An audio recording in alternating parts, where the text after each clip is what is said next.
আসসালামু আলাইকুম প্রিয় দর্শক শ্রোতা বন্ধুরা, আমন্ত্রণ জানাচ্ছি আই অন টেলিভিশনের নিয়মিত আয়োজন ওমেন্স ওয়ার্ল্ডে। প্রতিবারের মতো আমি শামীমা মিতা রয়েছি আপনাদের সাথে। আশা করি যে যেখানে আছেন ভালো আছেন এবং সুস্থ আছেন। আপনারা দেখছেন sky channel 782 I on television. একটা সময় ছিল যখন জীবন এবং জীবিকার জন্য শুধুমাত্র পুরুষরাই ঘর থেকে বাহিরে যেত, অর্থাৎ কাজ করতে যেত।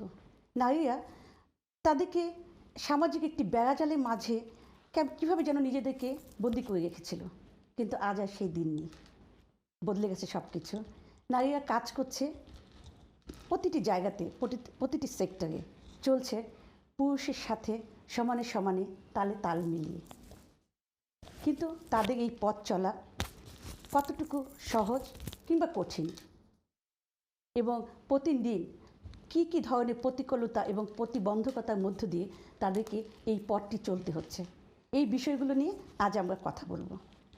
আজ এই বিষয়গুলো নিয়ে কথা বলবার জন্য আমার স্টুডিওতে আমার সাথে দুজন অতিথি হয়েছেন, দুজন ইয়াং এবং ট্যালেন্টেড দুজন গেস্ট আমার, যারা তাদের নিজেদের যোগ্যতা এবং নিজেদের সাহস এবং নিজেদের গুণ দিয়ে নিজেদেরকে প্রতিষ্ঠিত করেছে এই কর্মক্ষেত্রে একটি সুচ্চ এবং সুন্দর একটি স্থানে।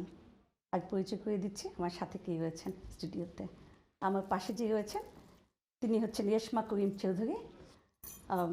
তিনি একজন সিভিল সার্ভেন্ট, কাজ করছেন মিনিস্ট্রি অফ জাস্টিস ইউকেতে। তো রেশমা, আমি তুমি করে বলছি, তোমাকে আমন্ত্রণ আয়ন স্টুডিওতে ওমেন্স ওয়ার্ল্ডে। থ্যাংক ইউ সো মাচ আপু। কেমন আছো? এই তো আলহামদুলিল্লাহ ভালো চলছে। কেমন লাগছে আজকে এই ওমেন্স ওয়ার্ল্ডে? একটু নার্ভাস, কারণ ফার্স্ট টাইম কোনো টিভি শোতে এসেছি, বাট আশা করছি যে আমাদের এক্সপিরিয়েন্স বা আমাদের যে অভিজ্ঞতা in our real life, in working life, we can help অন্যান্য মেয়েদেরকে হেল্প করতে পারবো ইন্সপায়ার করার জন্য। সেই জন্যই আজকে আমরা এখানে এসেছি। খুব ভালো লাগছে, ধন্যবাদ তোমাকে আমাদের সময় করে আমাদের স্টুডিওতে আসার জন্য। Thank you. আমার সাথে আরেকজন অতিথি রয়েছেন যিনি শারমিন হোসেন বন্নি, যিনি একজন মডেল, যিনি একজন অ্যাক্ট্রেস, যিনি কাজ করছেন এবং সেই সাথে যিনি একজন মা। বন্নি, কেমন আছে? তোমাকে আমন্ত্রণ আয়ন স্টুডিওতে ওমেন্স ওয়ার্ল্ডে। থ্যাংক ইউ সো মাচ আপু আমাকে ইনভাইট করার জন্য, আর অনেক অনেক থ্যাঙ্কস আইওন টিভিকে, আপনাদের সবাইকে অনেক অনেক ধন্যবাদ। ভালো লাগছে দর্শক মডেলে। আমি প্রথমে বলেছি যে ইয়াং ট্যালেন্টেড দুজন গেস্ট অতিথি আমার আজকে এখানে।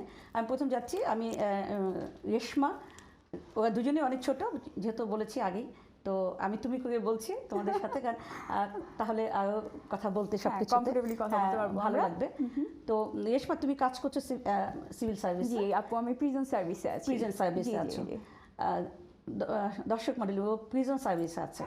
তো প্রথমে যেটা আমি জানতে চাইবো যে আমরা সাধারণত মনে করে থাকি যে মেয়েদের জন্য যে কাজ করার বিষয়টি, আমরা সাধারণত দেখি যে মেয়েদের অনেক ধরনের বাধা বা অনেক ধরনের একটি সেন্স কাজ করে যে মেয়েদের এই জন্য এই কাজটি ভালো, ওই কাজটি ভালো না, ওই কাজটি ঠিক না বা সুইটেবল না। হ্যাঁ, তো আমরা সবসময় মনে করি স্কুলে জব বা একটু মানে হার্ড ওয়ার্কিং না, নর্মাল কাজগুলো মেয়েদের জন্য ভালো। তো সিভিল সার্ভিসে জব করছো, সেই সাথে প্রিজনে, তো কারণ এটার সাথে কিন্তু আমাদের কাছে মনে হয় যে যখন প্রিজনের কথা শুনি, আমার মনে হয় বন্যী এবং দর্শক যারা আছেন তারাও আমার সাথে একমত, তখন মনে হয় এই কাজটা হয়তো একটু যারা নাকি অপরাধী এইসব লোকজনের সাথে কাজ করতে হয়। যেমন আমাদের দেশে পুলিশ বা আর্মিতে কিন্তু আমরা সাধারণত মেয়েদেরকে খুব কম দেখি। মনে হয় একটা পুলিশ লাইনে বা বিডিআর এইসব জায়গায় মেয়েদের দেখলে মনে হয় কি আচ্ছা এরা কাজ করছে, এই জায়গাটাগুলো মেয়েদের জন্য খুব একটা সুইটেবল না। তো তুমি এমন একটি জায়গাতে কাজ করছো, তো তোমার এই কাজটি নিয়ে তুমি কতটুকু হ্যাপি, বা এই কাজটি ব্যাপারে আমি তোমার থেকে জানতে চাচ্ছি। আসলে প্রিজন সার্ভিসে কাজ করার আগে আমারও এরকমই আইডিয়া ছিল যে এটা প্রিজন সার্ভিস, এখানে ক্রিমিনালরা থাকবে, অফেন্ডাররা থাকবে, কিন্তু কাজটা করার পরে আমার ভিউ সম্পূর্ণরূপে চেঞ্জ। বিকজ এখন আমি যেভাবে প্রিজনকে দেখি, এটা হচ্ছে একটা রিহ্যাবিলিটেশন সেন্টার, যেখানে একজন মানুষকে শুধরানোর সুযোগ করে দেওয়া হয়। এবং এখানে কাজ করার পর আমি দেখলাম যে আমরা কতখানি রিসোর্স ইউজ করি একটা খারাপ মানুষকে ভালো পথে আনার জন্য। এই একটা প্রিজনারের পিছনে আমরা সাইকোলজিস্ট থাকে, দেন সাইকিয়াট্রিস্ট থাকে, টিচার থাকে, বিভিন্ন মানুষ থাকে, এবং আমরা বিভিন্ন রকম এডুকেশন এবং বিভিন্ন রকম কোর্স দিয়ে এদেরকে ভালো মানুষ করার চেষ্টা করি। এবং এতগুলো খারাপ মানুষের মধ্যে থেকে যদি আমরা একটা মানুষকেও ভালো করতে পারি, আমরা মনে করি এটাই প্রিজন সার্ভিসের সফলতা। এটা দেখার পরে আমি আসলে রেসপেক্ট করি আমার জবকে, আমি ভালোবাসি এবং প্রত্যেকটা দিন আমি খুব আনন্দের সাথে কাজে যাই, কারণ আমি মনে করি যে আমি আমার কমিউনিটির জন্য ভালো কিছু করতে পারছি। এবং একটা খারাপ মানুষকে ভালো করে তাকে যদি আমি আমার সোসাইটিতে ব্যাক করতে পারি, সেটা খুবই খুবই rewarding to me. So that's I love my job and it's challenging, but if you can pull it up, it's really fulfilling job. খুব ভালো লাগলো। তো এই প্রসঙ্গে আরেকটি কথা বলছি যে এই যে এখানে যে তুমি ইউকেতে এসে আমরা যেহেতু আমাদের বাংলাদেশ থেকে তুমি এদেশে এসেছো, আমি যতটুকু জানি তুমি একটু বড় হয়ে এসেছো। না না, আমি আসলে একদম ছোটবেলায় এসেছি, বাট আমি এসেছিলাম স্টুডেন্ট ভিসায়। তারপরে আমি এখানে আমার অনার্স কমপ্লিট করেছি, মাস্টার্স কমপ্লিট করেছি।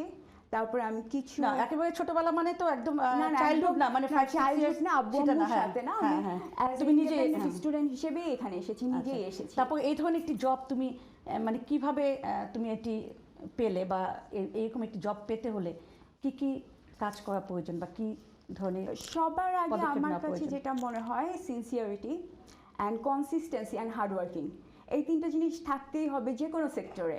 যদি আমাদের কনসিস্টেন্সি থাকে, মানে আমরা কন্টিনিউয়াসলি জব দেখতে হবে, লেগে থাকতে হবে। অনেকেই বলে যে হবে না, পারবো না, এটা অ্যাকচুয়ালি কোনো কথা না, হবে। If I can do it, you can do it too, এটা হচ্ছে আমার কথা। সো আমরা যদি সিনসিয়ারলি কাজ দেখার চেষ্টা করি, খুঁজতে থাকি, we can do it. Civil সার্ভিসে আমাদের সিভিল সার্ভিস ওয়েবসাইট আছে, so anybody can register over there depending on the qualifications, depending on the skill set. তুমি যে জবটা তোমার জন্য সুইটেবল হবে সেটা তুমি অ্যাপ্লাই করবে, তোমার ইনফরমেশনগুলো দিবে এবং তারপর ওখানে কম্পিটেন্সি বেসড কোয়েশ্চেন আছে যেগুলো তুমি অ্যান্সার করবে, then you will get a call for an interview. তারপর অবভিয়াসলি যদি তুমি সাকসেসফুল হও, then you'll get the job. তার মানে তুমি বলতে চাচ্ছ এটা খুব বেশি কঠিন কিছু না, অবশ্যই একেবারে অসম্ভব কিছু না, কারণ এটাই উৎকৃষ্ট উদাহরণ তুমি। জি জি, অবশ্যই। আমারও সেটাই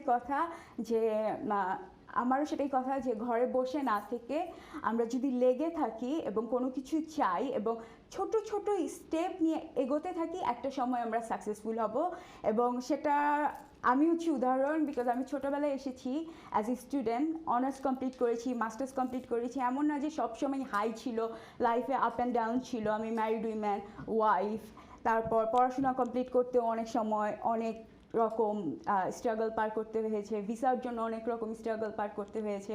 সেগুলো কমপ্লিট করে তারপর মানে সাহস নিয়ে এগিয়ে যে আজকে আমি এই পর্যায়ে এসেছি। জি জি, আসবো তোমার কাছে, আমাদের অনেক কিছু জানার আছে। আমরা যাচ্ছি বন্নি তোমার কাছে। তুমি একজন মডেল, অভিনয় করছো, প্লাস তুমি কাজও করছো, এবং তুমি একজন মা, তুমি সংসার করছো। রেশমি কাজ করছে সিভিল সার্ভিসে, তুমি বাইরে যে অন্য একটি জব করছো। তো এই যে জব করছো, তো সংসার করে, মডেলিং করে, সব কিছু করে যে কাজ করছো, এটা তোমার জন্য তুমি কিভাবে ম্যানেজ করছো এই বিষয়গুলো? সংসার করে সব কিছু ম্যানেজ করে একটু ডিফিকাল্ট আপু, অনেক ডিফিকাল্ট, বিকজ আমি এত স্ট্রং পারসন না। আমি মানে কাজ করে সব কিছু করে আমার ম্যানেজ করাটা আসলে ডিফিকাল্ট হয়ে যায়। তো আমার হাজব্যান্ড আমাকে 100% হেল্প করে। আমি যদি কাজ থেকে আসি, ও দেখা যায় আমার ফ্যামিলিটা, বাসা ও মানে টেক কেয়ার করছে, সব কিছু করছে।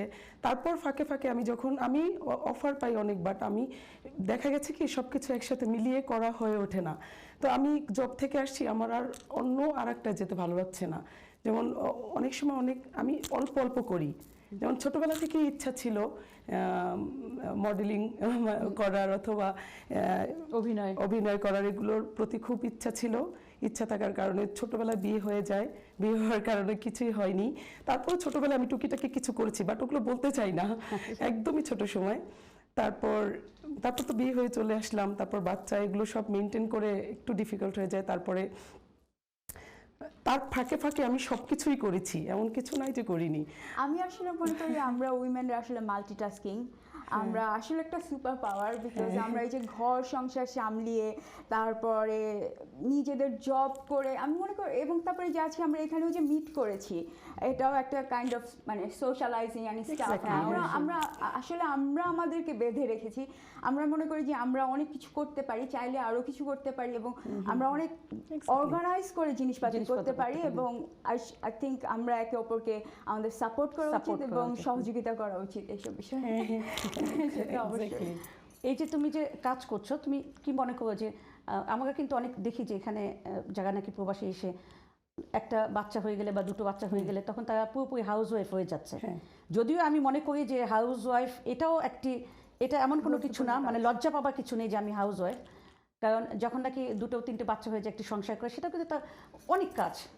এটাও একটা জবের মতোই বলা যায়, যে জবে কোনো মানে শিডিউল নেই, কোনো ব্রেক নাই, কোনো টাইম টেবিল নাই, ফুল টাইম জব, একদম 24 আওয়ার্স বলা যায় যে করতে হয় মেয়েদেরকে। এবং আমরা ধরে নিই যে একটি মেয়ে সংসার করবে, তার কাজই হচ্ছে সংসার করা, এই কাজে যেতে চায় না অনেকে। তা এই বিষয়টি তুমি কি মনে করো যে সংসার করার পরেও বা অন্য সামাজিকতা যেটা সোশ্যালাইজেশন, এগুলো করার পরেও কি তুমি কাজ করছো? তুমি কতটুকু এটা নিতে পেরেছো? তুমি কতটুকু হ্যাপি এই কাজটি করতে চেয়ে? আসলে আমি মনে করি কারোই বসে থাকা ঠিক না, কিছু না কিছু করা উচিত। তারপরে আমি ওটা থেকেই আমার কিন্তু জবে ঢোকা। বেসিক্যালি আমি প্রথমে আমি বসেছিলাম, ফার্স্ট টাইম তো আমি বেবি হয়ে গেছে, আমি অনেক ছিলাম। তারপরে ভাবলাম যে না, বসে থাকবো না, বসে থাকা আমার ভালো লাগে না। তারপর ভাবলাম যে বসে থাকতে থাকতে অস্থির লাগছিল, তারপর আমি একটা জবে ঢুকে গেছি। আমি ভাবলাম যে কাজ কাজ কাজ মানে কাজ, যে কোনো কাজই করা, হ্যাঁ, এটা দোষের কিছু না, কাজ করাটাকেই আমি বেটার মনে করি। তারপরে ফাঁকে ফাঁকে আমি যখন মডেলিং টুকিটাকি, তারপর সংসার সবকিছু, মেয়ে ছেলে যদি সমানভাবে যদি কাজ করতে পারে দেন পৃথিবীটা এগিয়ে যাবে। আদারওয়াইজ আমি মনে করি যে কোনো সংসারে, যেমন তুমি যেটা বললে যে তোমার হাজবেন্ড তোমাকে 100% সাপোর্ট করছে, তো তোমার হাজবেন্ড সাপোর্ট করছে বলে তুমি সবকিছুর পাশাপাশি কিন্তু জব করতে পারছো। তো এরকম দেখা যায় যে অনেক মহিলা আছেন যারা নাকি ঘরে আছেন, তারা কাজ করতে চাচ্ছেন, হয়তো হাজব্যান্ডের সেই সাপোর্টটা তারা পাচ্ছেন না। হাজব্যান্ড হয়তো ভাবছেন যে না, বাচ্চাদের টেক কেয়ার করতে হবে, ইভেন ঘরে যে কাজগুলো বললাম যে নন স্টপ 24 আওয়ার্স কাজ যে ঘরে থাকে, এই কাজগুলো তারা করবে, এটাই তারা মনে করে যে। তো এই ক্ষেত্রে তোমার কি মনে হয় যে হাজব্যান্ডের কতটুকু সাপোর্ট প্রয়োজন হয় একটা মেয়ে কাজ করবার জন্য? ডেফিনেটলি প্রয়োজন হয়, ডেফিনেটলি, আদারওয়াইজ কিছুই করা সম্ভব না। আমি কাজ করব, বাসায় এসে মানে মেনটেন করব, এগুলো ভেরি ডিফিকাল্ট আমার জন্য। আমি এত স্ট্রং লেডি না আসলে, আগে বলেছো তুমি। আমি মানে এত কিছু সামাল দিতে পারি না, দ্যাটস ওয়াই কিন্তু আমি অল্প অল্প করে সবকিছু করি। যেমন আমার এর মাঝেও অনেকবার আমার অনেক কিছু অফার এসেছে, বাট আমি করতে পারিনি। দেখা গেছে যে একটা করতে গেলে আর একটা হয়ে ওঠে না। তো আমি টুকিটাকি, আমার ওই যে বললাম ছোটবেলা থেকে ইচ্ছা ছিল, হ্যাঁ, তো সেই থেকে আমার যেটা আমার কমফোর্টেবল হয়, যেটাতে আমি মনে করি না করতে পারবো, তো ওটাতেই আমি করি। এবং টুকিটাকি সবকিছুতেই আমি, এবং যেটা করছো সেটা ভালোভাবে করছো। হ্যাঁ, এবং আমি যতটুকু জানি যেটা তুমি করছো, যেটুকুই করছো, টুকিটাকি করছো, সংসার করছো, কাজ করছো, এটাও কিন্তু একটা মেয়ের জন্য শখ থেকে কিন্তু এগুলো আসা। এবং আমি ঘরেও বসে থাকতে চাই না, আমি ইচ্ছা করলে পারতাম, কিন্তু আমি চাই আমি জবও করব সাইডে, কিন্তু আমি কিন্তু পড়াশোনাও করছি। বাট সব দিক মিলিয়ে না হয় না আসলে, হয় আমি পারি, আমি পেরেছি আসলে, হয় না বলে ভুল হবে কথা, মানে হয়তো একটু টাফ হয়ে যায়, কঠিন হয়ে যায়, সেটা বলতে যাচ্ছো তুমি যে কঠিন হয়ে যায়, কিন্তু তুমি তো করছো, তাই না? আমি রেশমা তোমাকে জিজ্ঞেস করছি, যেটা বন্নি বললো যে হাজব্যান্ডের সাপোর্ট, এই যে তুমি যে এমন একটি জবে এসেছো, তুমি বলেছো তুমি ছোটবেলায় এসেছো, কিন্তু ছোটবেলা বলতে এখানে কিন্তু আমরা যদি ছোটবেলা বলি, অনেকে আছে যেমন একদম খুব ছোট বয়সে বাবা মার সাথে চলে এসেছে, যাদের ভিসার সমস্যা ছিল না, বাবা মা এই বিষয়গুলো বাবা মা দেখেছে, কিন্তু তুমি তো এসেছো ইন্ডিভিজুয়ালি, তোমাকে ভিসা ম্যানেজ করতে হয়েছে, সেই সাথে তুমি ম্যারিড, হ্যাঁ, তোমার সেই ক্ষেত্রে তোমার হাজব্যান্ড তোমাকে কতটুকু সাপোর্ট করেছে? ও অ্যাবসলিউটলি 100%। আমরা দুজনকে সাপোর্ট করেছি, বিকজ আমার হাজব্যান্ড আমার থেকে বড় না, আমরা দুইজন সেম বয়সী, আমরা দুজনেই সেম স্টুডেন্ট ভিসায় একসাথে স্টুডেন্ট ভিসায় দুজনেই পড়াশোনা করেছি। আই থিঙ্ক আমরা একে অপরকে সাপোর্ট করেছি এবং একে অপরকে বিল্ড করেছি। আমি মনে করি আমি ওকে সাপোর্ট করেছি বলে ওর সর্বক্ষেত্রে ওকে স্পেস দিয়েছি, ওর প্রয়োজন যা ছিল সেটা ফুলফিল হয়েছে। সো সো সেই জন্য সে একজন সাকসেসফুল স্টাফ সফটওয়্যার ইঞ্জিনিয়ার হিসেবে আজকে কাজ করছে, এবং যেহেতু সেও আমাকে কমপ্লিট সাপোর্ট দিয়েছে সেই জন্য আমিও আজকে একজন সাকসেসফুল সিভিল সার্ভেন্ট হিসেবে কাজ করতে পারছি। এবং আমরা দুজনেই মনে করি যে খুবই ইম্পর্টেন্ট যে সাকসেস মানে একে অপরকে হেল্প করার জন্য, সাপোর্ট করার জন্য, বিকজ আমার পক্ষে এটা সম্ভব না যে আমি মানডে টু ফ্রাইডে অফিস করে এসে প্রত্যেক দিন রান্না করব, এবং এটাও সম্ভব না যে মানে ঘর সংসারের কাজ শুধু আমি একাই করব। সো ও যেহেতু সব ক্ষেত্রে আমাকে সমানভাবে ইকুয়ালি হেল্প করে, আমি মনে করি it's about both of us, it's not about female, it's not about male, it's about us as a human. So আমরা দুজন দুজনকে সাপোর্ট করি এবং দুজন দুজনকেই সেভাবেই গড়ে তুলছি, এবং সেইভাবে আস্তে আস্তে তোমার এই যে জবটা তুমি করছো, এই জবটা পাওয়ার পিছনে যখন তুমি অবশ্যই এটার পিছনে তোমাকে অনেকটা সময় দিতে হয়েছে, সেক্ষেত্রে সে তোমাকে কতটুকু সাপোর্ট করেছে? অ্যাবসলিউটলি 100%, বিকজ যখন আমার জব ছিল না তখন প্রত্যেকটা মানুষ একটু ইনসিকিউরিটি ফিল করে, লাইক আমি কি পারবো না, হয়তো আমার জব হবে না। স্পেশালি এই দেশে অনেকেই বলে থাকবে ও জব হয় না, আমরা এইসব এনভায়রনমেন্টে জব পাই না, ডিমোটিভেট করে। কিন্তু আমার হাজব্যান্ড সবসময় আমাকে বলেছেন না, ও আমাকে তুই করে বলে, আমরা তুই করে একই বয়সী, হ্যাঁ একই বয়সী, আমরা স্টিল তুই করে বলি। সো আমাকে বলছে না তুই পারবি, এগিয়ে যা, তুই ধরে থাক। সো সেটাই আমি প্রথমে বলেছিলাম যে কনসিস্টেন্টলি আমাদেরকে খুঁজতে হবে, লেগে থাকতে হবে। যদি আমরা একটা জিনিস লেগে থাকি, পরিশ্রম করি, ইনশাল্লাহ আল্লাহই আমাদেরকে ফলটা আর ভালো রেজাল্টটা দিবে আর কি। সো ওর সাপোর্ট অবশ্যই ছিল, আমার প্যারেন্টসের দোয়াও ছিল, এবং হার্ডওয়ার্ক তো অবশ্যই ছিল। সো এই সবগুলোর কম্বিনেশন হলে ইনশাল্লাহ সবকিছুই করা সম্ভব, সবকিছুই করা সম্ভব। বন্নি, তোমার কাছে আসছি, এই যে তুমি কাজ করছো, তুমি একজন মডেল, যেটা মানে মডেল বলতে এটাই বোঝাচ্ছে যে মডেল মানে তারা অবশ্যই নিজেদেরকে সবসময় খুব সুন্দরভাবে প্রেজেন্ট করে, যে কোনো জায়গায়, কাজের জায়গায় বলো, যে কোনো জায়গাতে বলো। তো এই কাজের জায়গাতে তোমার কাছে কি মনে হয়, তুমি কখনো কি মনে হয়েছে যে এই ধরনের কাজ বা যে কোনো কাজই একটা মেয়ের জন্য খুব সহজ নয়, এই পথ চলাটা খুব ইজি নয়? কী কী ধরনের প্রতিকূলতা তুমি ফেস করেছো? প্রতিকূলতা আসলে এই কান্ট্রিতে ইজি আমার মনে হয়। প্রতিকূলতা আমার তেমন ফেস করতে হয়নি, বিকজ আমার হাজব্যান্ড 100% সাপোর্টেড ছিল। এই আপুর মতো বলছি, মানে ওনার কথার সাথে আমার কথা 100%, মানে হয়তো বা জবটা ডিফারেন্ট বাট কথাগুলো সেম, একদমই সেম। কিন্তু আমি বলছি যে কাজের জায়গাতে যখন তুমি কাজ করছো, সেখানে কলিগদের সাথে এই যে নারী এবং পুরুষ, এটা নারী এবং পুরুষের যে পার্থক্যটা, একটা পার্থক্য অবশ্যই আছে, তাই না? আমরা এটা বলবো। তো কখনো কি মানে এমন মনে হয়েছে তুমি মেয়ে বলে এখানে তোমাকে তুমি সেই ধরনের সাপোর্টটা পাচ্ছ না, বা কলিগদের থেকে সে ধরনের সম্মানটা তুমি পাচ্ছ না, এমন কখনো কি মনে হয়েছে? হ্যাঁ, হয়েছে। কারণ যখন কাজের ওখানে তো আসলে প্রবলেম হয়ই, আমি ওখানে ফেস করতে হয়েছে। সেটা হচ্ছে মেয়ে ছেলে ব্যাপার না এই দেশে, এখানে প্রবলেম হচ্ছে আমার মনে হয়, যেটা আমি বলবো কিনা বুঝতে পারছি না, বাঙালি ওরা অনেক সময় হয় কি এক দেশি আর এক দেশিকে সাপোর্ট করে না, মনে হয় কি ওরাই সব, এরকম কিছু প্রবলেম ফেস করতে হয়েছে, এখনো হচ্ছে। তো ওটার মধ্যে দিয়েই আমি বেঁচে আছি। মানে এটা নারী পুরুষ তুমি মেয়ে বলে মানে ওইটা না, কিন্তু এটা বলতে চাচ্ছে যে সার্বিক যেমন কমিউনিটির ব্যাপার, ঠিক আছে, আমরা ওই বিষয়টা না গেলাম। হ্যাঁ, তো এই যে আমাদের কিছু প্রতিকূলতা থাকবেই, যেমন আমাদের বেবি হয়, মেয়েদেরকে ম্যাটারনিটিতে যেতে হয়, যে সময়টা একটা ছেলে ক্যারিয়ারে যতখানি টাইম দিতে পারে, ইনভেস্ট করতে পারে, সে প্রমোশনটা ইজিলি পেয়ে যায়, কারণ সে কন্টিনিউয়াসলি কাজ করছে। আমরা মেয়েরা ব্রেক নিচ্ছি কারণ আমরা ম্যাটারনিটিতে যাচ্ছি, তারপর আবার এসে হয়তো আমরা যে পজিশনটাতে ছিলাম সেই পজিশনটাতে ব্যাক করতে পারছি না। সো এই ধরনের simple, not simple, it's a hard একটা ক্যারিয়ার ওরিয়েন্টেডমের জন্য, বাট এই ধরনের প্রতিকূলতা সব জায়গায়ই আছে, এবং আমি মনে করি সেটা সামটাইমস হয়তো আমাদের পে রিফ্লেক্ট করে। হ্যাঁ, এই বিষয়টা আমি আসতাম তোমার কাছে, তো অবশ্যই আসবো। কারণ এই যে পে রিফ্লেক্ট যেটা বললাম, যে আমরা একটা সময় দেখেছি যে যদি আমরা একটু পিছন দিকে ফিরে তাকাই, 100 বছর আগে শিশু কারখানার শ্রমিকরা মাঠে নেমেছিল এই পে স্কিল নিয়ে, যেহেতু ছেলে পুরুষদেরকে বেশি পে করা হতো। কিন্তু বর্তমান সময়তেও কিন্তু এখনো অনেক জায়গাতে দেখি আমরা যে পুরুষ এবং এখনো বৈষম্য রয়ে গেছে, অবশ্যই। কিন্তু একটি জায়গা আছে, কিছু কিছু জায়গা আছে যেই জায়গাতে মেয়েরা কিন্তু সুইটেবল না, যেখানে হার্ড ওয়ার্কিং যে কাজগুলো, লেবার যেখানে দিতে হয়। তো সেই ক্ষেত্রে তুমি কি মনে করো যে এই বৈষম্যটা যে এখনো রয়ে গেছে, তোমার কাছে কি মনে হয় এই বৈষম্যটা থাকাটা মানে কিছুটা যুক্তিযুক্ত বা সঠিক? বৈষম্য থাকা কখনোই উচিত না। আমার মনে হয় ছেলে মেয়ে নির্বিশেষে সেই বেতনটাই সবার দেওয়া উচিত যেটা সে ডিজার্ভ করে, যেটা সে প্রাপ্য। সো একটা মেয়ে যদি হার্ডওয়ার্ক করে একটা ভালো পজিশনে যায়, যে বেতনটা তার প্রাপ্য সেটা তার অবশ্যই পাওয়া উচিত। তো আমি সিভিল সার্ভিসে কাজ করি, সো এখানে মোটামুটি ফেয়ার অ্যান্ড সাস্টেনেবল পলিসি। এখানে হয়তো আমি বলবো অতটা বেশি নাই, বিকজ আমরা ইংল্যান্ডে থাকি, এখানে সিচুয়েশনটা ডিফারেন্ট।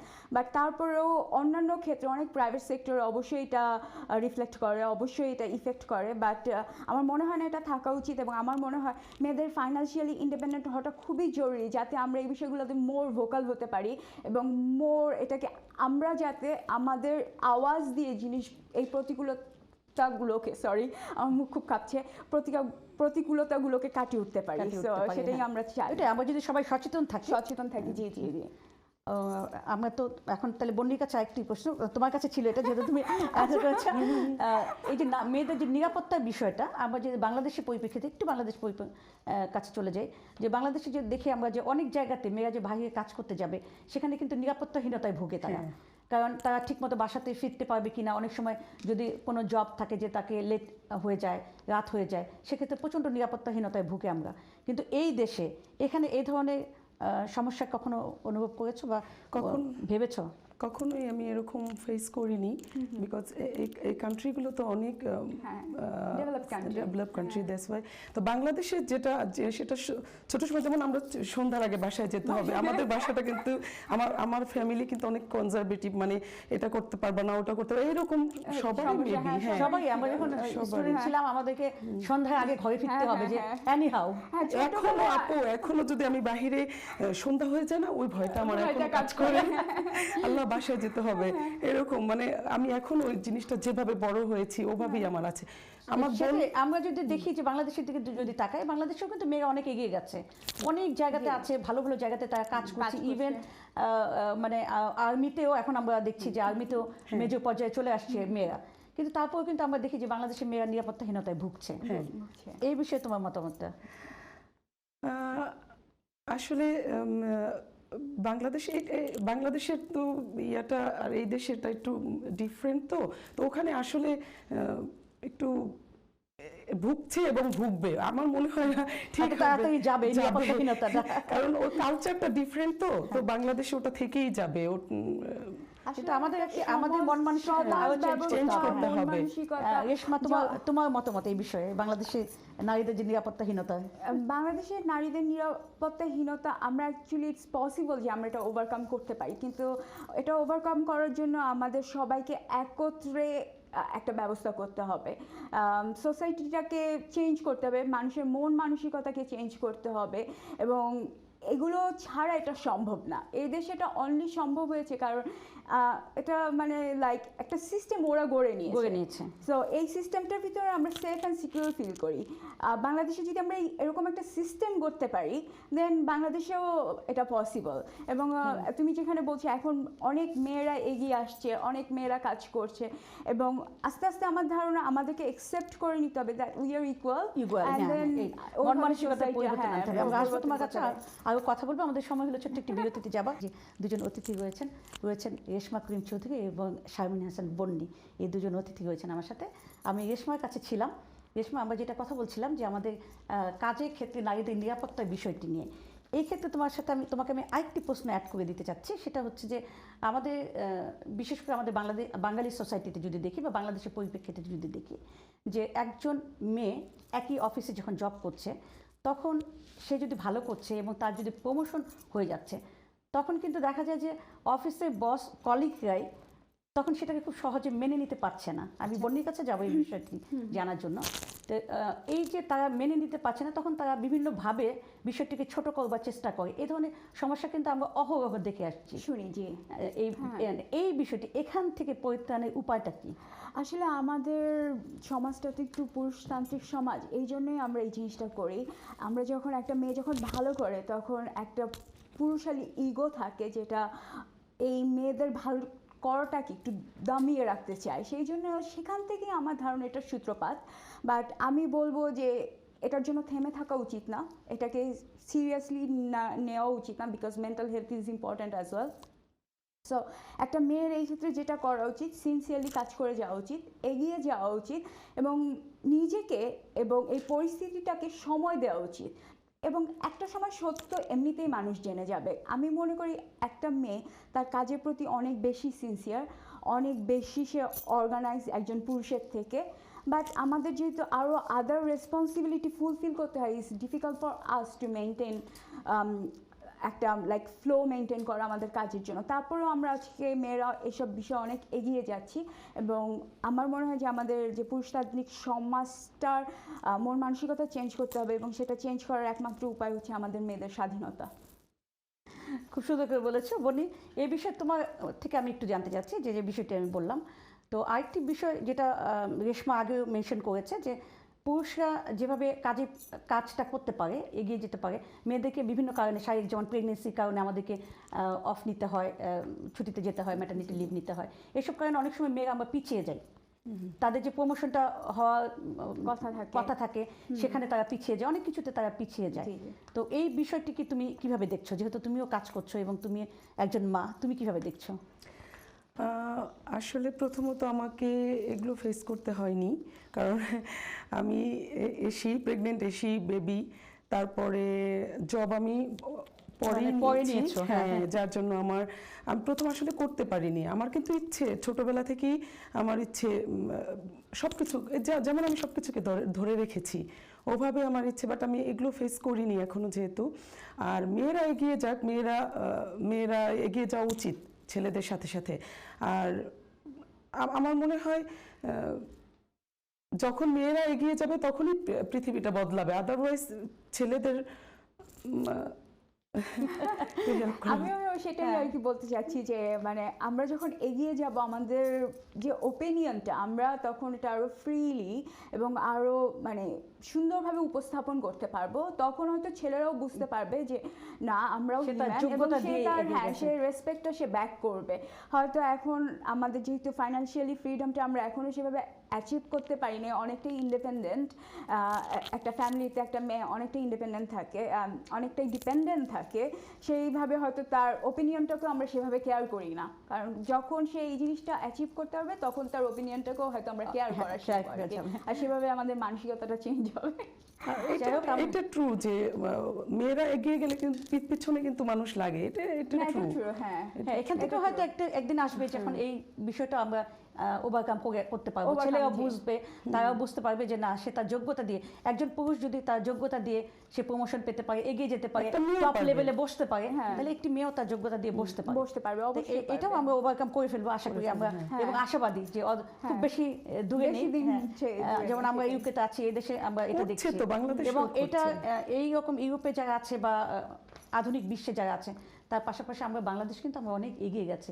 বাংলাদেশে এখন অনেক বেশি মেয়েরা কাজ করছে, এমনিতে অফিসিয়াল জব তো করছি, তো আমার মনে হয় এগিয়ে গেছি আমরা, আরো যাব সামনের দিকে। এবার জবের পাশাপাশি আরো কিছু, একজন মেয়েকে ফিট থাকার ব্যাপারে, তাকে সুন্দর থাকার জন্য মানে কি কি করা প্রয়োজন, শুধু যে কাজের যোগ্যতা যেটা, বুদ্ধি, জ্ঞান, বুদ্ধি, সাহস, অনেক কিছু, পাশাপাশি কিন্তু একটা মেয়ের যে সৌন্দর্য, তার শারীরিক যে সৌন্দর্য বা ফিটনেস, সুস্থ থাকা, সব কিছুর জন্য অনেক কিছু প্রয়োজন। আমি একটু রেশমার কাছে যেতে চাই, আমি যতটুকু জানি যে তুমি এ ব্যাপারে যথেষ্ট সচেতন,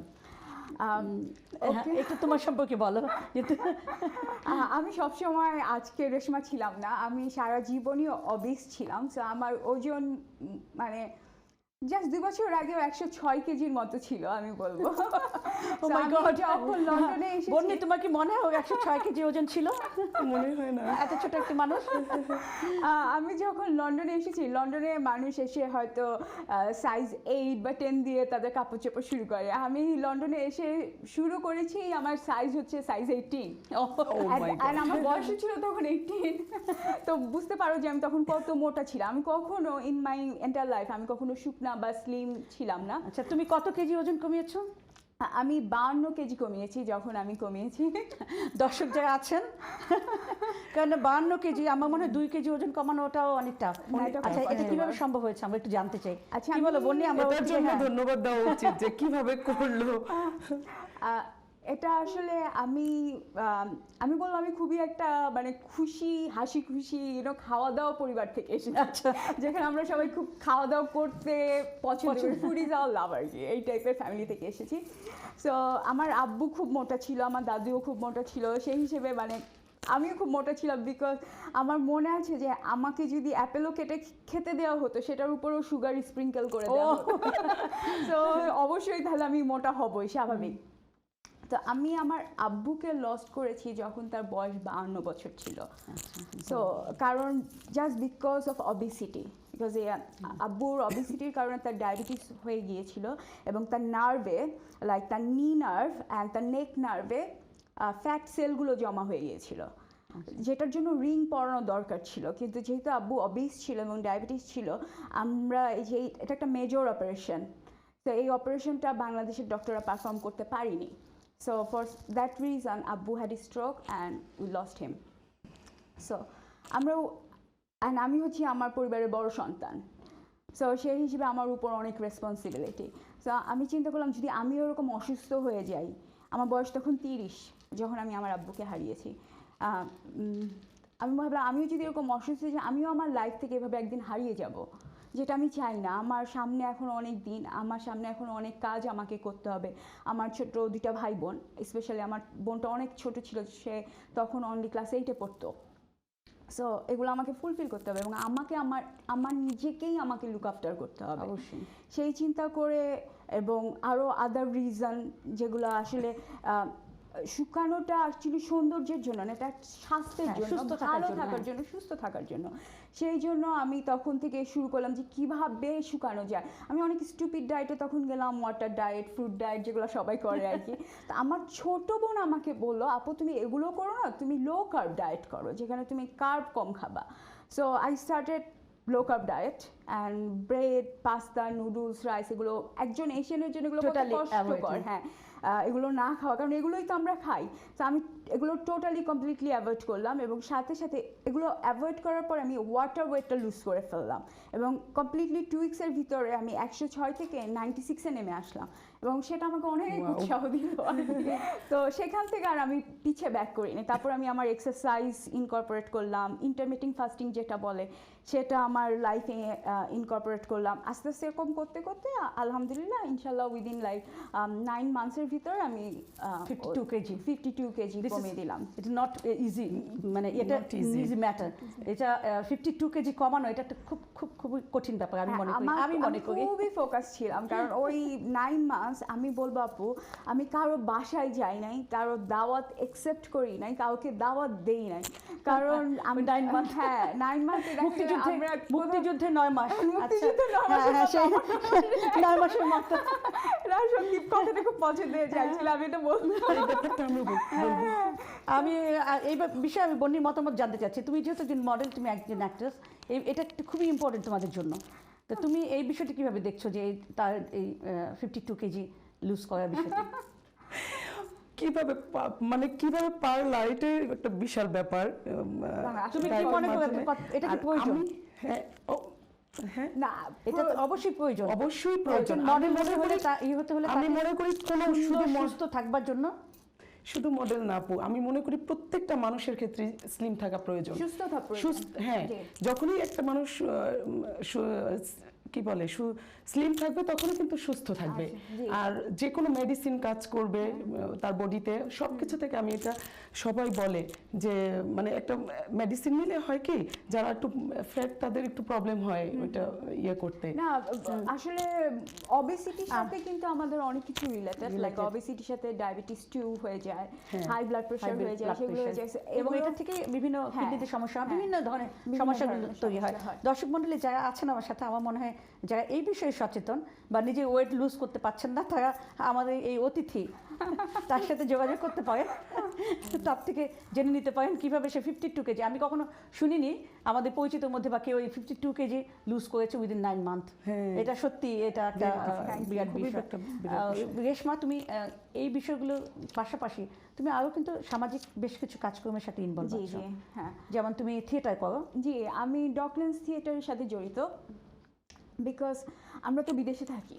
তো বিদেশে থাকার কারণে আমরা কিন্তু দেশের সংস্কৃতি অনেক মিস করি, এবং আমার কাছে মনে হয় আমাদের নিজেদের যে উৎকর্ষতা উন্নতি করার জন্য আমাদের কালচার এবং আমাদের কমিউনিটির সাথে থাকাটা প্রয়োজন। সো আমি ডকল্যান্ডস থিয়েটারের সাথে কাজ করি। তো ডকল্যান্ডস থিয়েটার অ্যাকচুয়ালি থিয়েটারকে তো অনেক সময় দিতে হয়, থিয়েটার যারা করে। জি।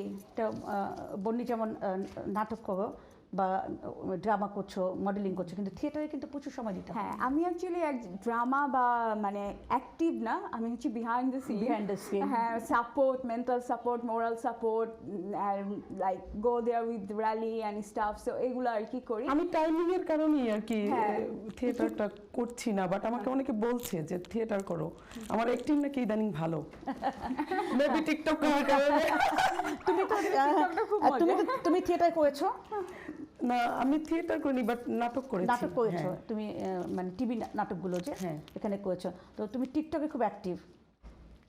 হ্যাঁ, টিকটকে আসলে করোনার কারণে হচ্ছে অনেকে কি করবে, বাসায় বসে থেকে টিকটকে ঢুকে গেছে, বাট আমি ওই সময়টাতে যাইনি।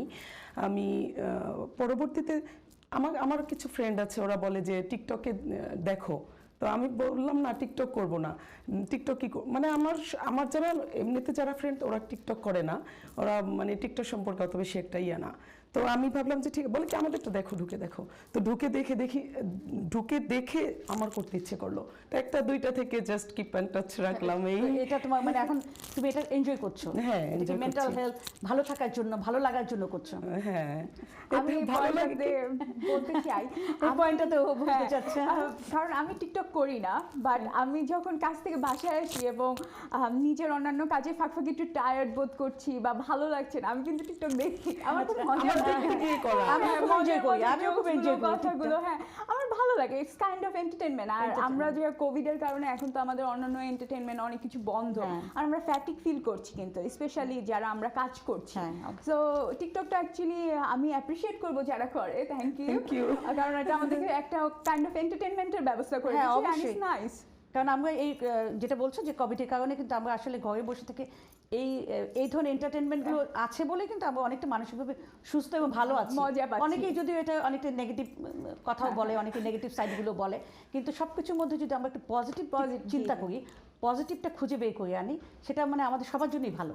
অনেকে পাগল বলে টিকটক যারা করে তারা নাকি মাথা নষ্ট, বাট আসলে কিন্তু সত্যি মানে এডিক্টেডের মতো, মানে একবার করলে বারবার করতে ইচ্ছে করে, বের হয়ে আসতে ইচ্ছে করে না, মনে হয় না ছেড়ে দেই, মাঝে মধ্যে মনে হয় ধুর না করো, কিছু খারাপ আসলে কমেন্টসের কারণে মনে অ্যাডিকশন হয়- যেটা আর কি, হ্যাঁ, addiction হয়ে ফেসবুক, যায়, এটা true। বিভিন্ন সোশ্যাল মিডিয়া কিন্তু এমনই এক প্রকার এক addiction। প্রকার অ্যাডিকশন। তুমি যেটা যারা নাকি ফেসবুকিং করছে, দেখা যাচ্ছে পথে ঘাটে সারাক্ষণ ওটার মধ্যেই আছে, টিকটক করছে, তারাও কিন্তু ঠিক একইভাবেই। আপু, আমি স্লিমের ব্যাপারটা একটু বলতে চাই। হ্যাঁ, আপু হ্যাঁ, যে বলো, বলো, অবশ্যই। Sure, বলো। অবশ্যই বলো। আমি কিন্তু আপু যেমন আগে মোটা ছিল, এখন স্লিম হয়েছে, আমার ক্ষেত্রে কিন্তু আমি সব সময় একই সাইজ। আচ্ছা। একই সাইজ। আমার খাওয়ার প্রতি নেশা খুবই কম। আমার মা ওই যে ওর কথা শুনে আমার খুব বলতে ইচ্ছে করলো, আমার ভাই বোন আছে আরো অনেক, সবাই এটা সেটা খেত, আমি কিন্তু খাওয়ার আশেপাশে নাই। তো আম্মা কোনো কিছু ফ্রুটস টুটস হলে একটা আপেল টুস করে রেখে দিয়ে বলতো তুই তো খাস না কখনো, নিয়ে একটা খা, এরকম। তারপরেও আমি বলতাম দূর, ভাল লাগে না, আমার খাওয়ার প্রতি নেশা একটু কম। সবসময় আমি আমার স্লিম দিদি ছিলাম, এটা মোটা থাকতো। ছিলাম না কখনোই। আমার কমপ্লিটলি বিপরীত। আমাকে কমপ্লিটলি লাইক লিটারালি আমার মাইন্ডের ভিতরে স্ট্রাগল করতে হয়। ওর জন্য এটা খুব কঠিন। হ্যাঁ, এটা আমার বিয়ের পর কিন্তু আমার হাজবেন্ড সে মোটা একদমই পছন্দ করে না, যদি একটু বেশি খাই বলে এই খাচ্ছ কেন, তোমাকে কোরবানি দিতে হবে, এরকম একটা ব্যাপার। ও একদমই মোটা পছন্দ করে না। তো মানে তোমাকে স্ট্রাগল করতে হয় না স্লিম থাকার আমি জন্য তো বা ফিট হ্যাঁ, থাকার জন্য। 10-15 বছর আগেও যেই সাইজ পড়তাম এখনো সেই সেম সাইজই পরি। ওই যে আপু যে বললো 8 অথবা 10, এখন একটু গরমিল হয়ে গেছে। আগে না, ও তো age টা তো 18 নেই। থেকে শুরু করেছে, ও বয়স যখন 18 তখন তার সাইজ ছিল। আমি ওই টাইমটাতেই ছিলাম, হ্যাঁ আসছি অনেক ছোট সময় বিয়ে হয়ে গেছে। না এই বিষয়টি অবশ্যই মানে আমি যেটা আজ ওর কাছ থেকে শুনে মানে খুবই ভালো লাগলো এই বিষয়টা। আমিও মানে কাজের স্কিল এগুলো নিয়ে কথা বলার বিষয়, কিন্তু যখন জানলাম যে সে এটাও একটা অনেক বড় স্কিল যে এইভাবে মানে ওয়েট লুজ করা, হ্যাঁ এটার জন্য কিন্তু অনেক ডায়েটিশিয়ানের কাছে যাচ্ছে, অনেক জি। পয়সা খরচ করছে, অনেক স্ট্রাগল করছে, হ্যাঁ। কিন্তু পাচ্ছে না। শুধু বিশাল not ব্যাপার, এটা fit থাকা, করতে পেরেছে, এটা হ্যাঁ, বিশাল ব্যাপার। ফিট থাকা শুধু থ্যাংক ইউ তোমাদের দুজনকে, থ্যাংক ইউ। বন্নি তোমাকে এবার আরেকটি কোশ্চেন, সেটা হচ্ছে যে একজন মডেলে একজন মডেল বা অ্যাক্ট্রেস, তাকে এই শারীরিক ফিট যেটা আমরা আলোচনা করলাম এটার বাহিরে আর তার কি ধরনের কি গুণ বা কি যোগ্যতা বা কি করা উচিত, কি থাকা উচিত তার মধ্যে? এই যে স্লিম থাকা ফার্স্ট হ্যাঁ, এটা তো বাহ্যিক, এটা বললাম মানে এছাড়া আচ্ছা না তার মানে সচেতনতা, মানসিক তুমি কি বলতে চাও যারা নাকি মডেলিংয়ে আসতে চায় বা অভিনয়ে আসতে চায়, তাদের জন্য তুমি কি বলবে? আমার মতে যাদের এইদিকে মানে ইয়ে আছে, কি বলে মানে আসার ইচ্ছা আছে, আমি আমি ইয়ে করব যে সবারই আসা উচিত, মানে যারা যারা ইচ্ছা আছে, যাদের নেই তাদের আলাদা কথা। যেমন আমার মতো, আমার খুবই ইচ্ছে ছিল, দ্যাটস ওয়াই কিন্তু আমি প্রত্যেকটা জিনিস মানে কন্ট্রোলে রেখেছি, যেমন সব কিছুই করছি। তা আমি বলবো সবাই যারা যারা আসতে চাও সবাই আসো, করো, যার যেটা মানে ভালো লাগে, মডেলিংটা ভালো লাগে, মনে সাহস নিয়ে এগিয়ে আসো। আসার, হ্যাঁ, এগিয়ে প্রত্যেকটা আসলে সে হয়তো করতে পারবে হ্যাঁ, করা উচিত। আমি একটা জিনিস দেখেছি আপু, যে আমরা মেয়েরা যাই করার চেষ্টা করি, ইভেন টিকটক অথবা এখন অনেকে অনেক এন্টারপ্রেনার হিসেবে কাজ করছে, অনেকে ইউটিউব ব্লগার, কন্টেন্ট এডিটর এসব হিসেবে কাজ করছে, এবং আমি দেখছি যে আরেকটা গ্রুপ আছে যারা এদেরকে সাপোর্ট করছে না, এবং এদের নামে আমার মনে হয় এটা করা উচিত না। আমার মনে যেটা হোক তাকে সাপোর্ট করা উচিত। সবার উচিত তার কাজটাকে সম্মান দেওয়া, তার কাজটা নিয়ে এগিয়ে যাওয়া, এবং সেই কাজটা থেকে ভালো কিছু করা, যে আমরা সবাই সব কাজকে সম্মান দিব এবং সেখান থেকে ভালো কিছু বের হয়ে আসবে। কিন্তু অনেক প্রবলেম আছে, অনেক প্রবলেম, মাঝে মধ্যে মন চায় করবো না, বাট মাঝে মধ্যে মনে হয় কি যে ভালো লাগে, ঢুকলে ভালো লাগে, করি অ্যাক্টিং। আর আমি যেহেতু পছন্দ করি, অ্যাক্টিং পছন্দ করি, সেটা আমার কাছে খুব ভালো লাগে। তো যেটা ভালো লাগার বিষয় অবশ্যই আমি মনে করি কে কি বললে এটা বিষয় না, এটা ব্যাপার না। আমার ভালো লাগে, আমি করছি, এটা আমার মনের আনন্দের জন্য, এটা আমার মনের খোরাক, এটা আমার মনে হয় এটা করা উচিত। আমিও সেটা আমি মনে করি যে আমাদের নিজেদের লুক আফটার করা উচিত, নিজেদের যেমন ফিজিক্যাল হেলথ যেমন দেখে রাখা উচিত, মেন্টাল হেলথ সেরকম ভাবে। যারা ব্যাড কমেন্ট করে তারা কিছু পারে না বলেই করে, ওরা কি করবে তখন এগুলো করে আর কি। রেশমা, তোমার কাছে আমার অনুষ্ঠান একেবারে শেষ পর্যায়ে চলে এসেছে, তো তোমাকে আমি যেটা জিজ্ঞেস করছি, মানে জানতে চাচ্ছি তোমার কাছে যে একজন নারীকে, আমাদের সমাজে অনেকেই আছে যে অনেকেই মনে করে যে হয়তো আমাকে দিয়ে কিছু হবে না, কাজ বলো, মডেলিং বলো, যে কোনো কিছুতেই, তো একজন নারীকে তুমি কি বলবে, কি উপদেশ দেবে যে এগিয়ে আসার জন্য তাকে কি করা উচিত? এটা আমার দর্শকদের উদ্দেশ্যে। আমি মনে করি সবার আগে নিজেকে জানা উচিত যে আমি অ্যাকচুয়ালি কি করতে চাই, আমি কি চাই, আমি আজকে থেকে 5 বছর পরে আমাকে কোথায় দেখতে চাই, এবং অন্যদের কথা শোনা উচিত না। প্ল্যানটা আমার নিজেকেই করতে হবে, এবং ছোট ছোট স্টেপ নিয়ে আমাকে সেখানে এগিয়ে যেতে হবে। লেগে থেকে আমি 3টা জিনিস আমার লাইফে খুব গুরুত্বপূর্ণ মনে করি। একটা হচ্ছে কনসিস্টেন্সি, একটা হচ্ছে হার্ডওয়ার্কিং, আর একটা হচ্ছে ডেডিকেশন। তো আমরা যদি এই 3টা জিনিস আমাদের লাইফে ব্যালেন্স করতে পারি, we'll be successful inshallah, and there is no word that I cannot do. The word is I can do, and we can do. That's what I like to say. খুব সুন্দর করে বলেছে যে আমাদের যে 3টি বিষয় থাকা উচিত প্রতিটি নারীর মধ্যে, কারণ আমি জানি না আমার ভিতরে কি যোগ্যতাটা রয়েছে বা কি করার ক্ষমতাটা রয়েছে। যখন আমি এগিয়ে আসব, যখন আমি কাজে নামবো এবং আমার সেই ডেডিকেশন যদি থাকে, আমি যদি পিছু না হাঁটি, আমি যদি সাহস করে এগিয়ে যাই, একদিন প্রতিটি মানুষ তার গোলে অর্থাৎ সাফল্যে পৌঁছাতে পারবে, এবং তার ভিতরে যে যোগ্যতাটা রয়েছে সেটা আপনি বের হয়ে আসবে। তাই আমিও রেশমার সাথে বলবো যে কখনোই আপনি ভাববেন না যে আপনাকে দিয়ে কিছু হবে না। এই চিন্তাধারা কিন্তু অনেকেই মাঝে আছে, অনেক নারীরা মনে করছেন যে সংসার বাচ্চা কাচ্চা নিয়ে আমাকে দিয়ে আর কিছু হবে না। তো এই চিন্তাটা থাকা উচিত নয়। আপনি কাজে আসুন, বের হয়ে আসুন, কাজ করুন, দেখবেন যেখানেই আপনি করছেন সেখান থেকেই আপনার সাফল্য আপনার মানে কাছে চলে আসবে। আমি খুব ছোট্ট করে বন্নিকে বলবো আমাদের দর্শকদের উদ্দেশ্যে কিছু বলে বিদায় নেবার জন্য। দর্শকদের উদ্দেশ্যে বলবো দর্শক আছে বলেই কিন্তু আমরা আছি। আমরা যারা মিডিয়াতে টুকিটাকি বলবো না, খুব বেশি একটা কিছু করছি, বাট করছি, সামনের দিকে আরো করব। দর্শকদের সাপোর্ট চাই। আর মানুষ মানে মানুষ যে জন্ম হয়েছে, মৃত্যু হবে, বাট কিছু রেখে যাওয়া উচিত আমি মনে করি। তো সেই সুবাদে আমার টুকিটাকি কিছু করা, কিছুই করতে পারিনি, তো টুকিটাকি মাঝে মধ্যে করেছি, আরো সামনে করব ইনশাল্লাহ, ইচ্ছা আছে। তো সবার মাঝে এভাবেই বেঁচে থাকতে চাই মৃত্যুর আগে। ধন্যবাদ তোমাকে আমাদের সময়কে আমাদের স্টুডিওতে আসার জন্য। আমি রেশমাকে বলবো দর্শকদের থেকে বিদায় নেবার জন্য। আসলে দর্শকদের ভালোবাসা তো অনেক দরকার, ভালোবাসা আমাদের জীবনের সবারই দরকার। সো আপনারা দোয়া করবেন, এখনও লাইফে সেরকম কোনো কিছুই করতে পারিনি, যাতে ভালো কিছু করতে পারি, আপনাদেরকে ভালো কিছু উপহার দিতে পারি ভবিষ্যতে। এবং আমি চাই অ্যাকচুয়ালি যেটা দিয়েই হোক, যাতে আমার ছোট জীবনের ছোট এক্সপিরিয়েন্স দিয়ে যদি আমি কাউকে ইন্সপায়ার করতে পারি in terms of weight lose or anything, getting a job or anything, আমার সাথে যোগাযোগ করবেন, আমি অলওয়েজ হেল্প করার চেষ্টা করব। এবং আপনাদেরকে ইন্সপায়ার করার মতো যদি কিছু করতে পারি তাতে আমি খুশি হব। দোয়া করবেন, ভালোবাসা রইল। অবশ্যই একটু ভালো জব পাওয়ার জন্য, বা এই যে তুমি যেখানে আছো এই জব পাওয়ার জন্য যদি যোগাযোগ করে, সেটাও তুমি অবশ্যই হেল্প করবে, সেটা বলে দাও। আমি অবশ্যই আপনাদের যদি সিভিল সার্ভিসে কিভাবে জব পেতে হবে এবং কম্পিটেন্সি বেসড কোয়েশ্চেনগুলো কিভাবে অ্যান্সার করতে হবে, অথবা আপনাদের যদি রেফারেন্স লাগে আপনারা আমার সাথে যোগাযোগ করতে পারবেন। You guys are more than welcome. এবং ওয়েট লসের ক্ষেত্রে আমি একটা ফেসবুকে আমার একটা একটা গ্রুপ আছে, হেলদি লাইফস্টাইল উইথ রেশমা। আমি অবশ্যই পোস্ট করি না, বাট ইনশাল্লাহ I hope I will get back there. So সেখানে আমার এক্সপিরিয়েন্সটা শেয়ার করা আছে, আমার একটা চার্টও দেওয়া আছে যেটা আমি নিজে করে ওয়েট লুজটা করেছি। সো এটাও যদি কেউ ফলো করতে চান করতে পারবেন, এটা খুব সেফ অ্যান্ড সাউন্ড, এটার মধ্যে খারাপ কিছু নাই। সো এভাবে কোনো বিষয়ে যদি হেল্প লাগে আই উইল বি দেয়ার ইনশাল্লাহ। অনেক অনেক ধন্যবাদ দুজনকেই, শারমিন হোসেন বন্নি এবং রেশমা করিম চৌধুরী, দুজনকেই অনেক ধন্যবাদ আমাদের সময়কে আমাদের স্টুডিওতে আসবার জন্য। সেই সাথে ধন্যবাদ সুপ্রিয় দর্শক মণ্ডলী যারা এতক্ষণ আমাদের সাথে ছিলেন। আশা করি আমাদের এই দুজন যে ইয়াং ট্যালেন্টেড অতিথি ছিল তাদের কাছ থেকে আপনারা অনেক কিছুই জানতে পেরেছেন, যে কাজে জব করতে হলে বা কাজ করতে হলে যে আমাদের কোনো লিমিটেশন থাকা প্রয়োজন নেই। আমরা এগিয়ে যাব, আমরা কাজে খোঁজে যাব, দেখব কোনো না কোনো পথ আমাদের জন্য বেরিয়ে গেছে। এবং যদিও বলবো যে এই পথটি আমাদের জন্য খুব যে সহজ, খুব যে সুগম তা নয়, তারপরও আমাদের পিছু উঠলে চলবে না, আমাদের এগিয়ে যেতে হবে। ভালো থাকবেন, সুস্থ থাকবেন। আগামী অনুষ্ঠান দেখবার আমন্ত্রণ জানিয়ে বিদায় নিচ্ছি। খোদা হাফেজ।